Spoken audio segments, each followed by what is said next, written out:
ఆ రథం కుప్పకూలి రథంపై నిలబడి ఉన్న సాల్వుడు నేలపై పడిపోతాడు. ఇలా స్వయంవరానికి వచ్చిన రాజులందరినీ జయించి కాశీరాజు 3 కుమార్తెలను తీసుకుని భీష్ముడు హస్తినాపురానికి చేరుకున్నాడు. భీష్ముడు వచ్చేసరికి రాజభవనం ముందు సత్యవతీదేవి హారతి పట్టుకుని నిలబడి ఉంది. సత్యవతీదేవిని చూసిన అంబాదేవి ఒక్కసారిగా ఏడవడం మొదలుపెట్టింది.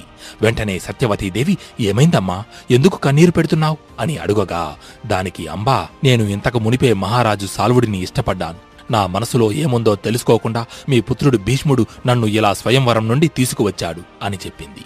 అది విన్న భీష్ముడు అంబాదేవితో, అమ్మా, మీ మనసులో మరొకరు ఉన్నారన్న విషయం నాకు తెలియదు.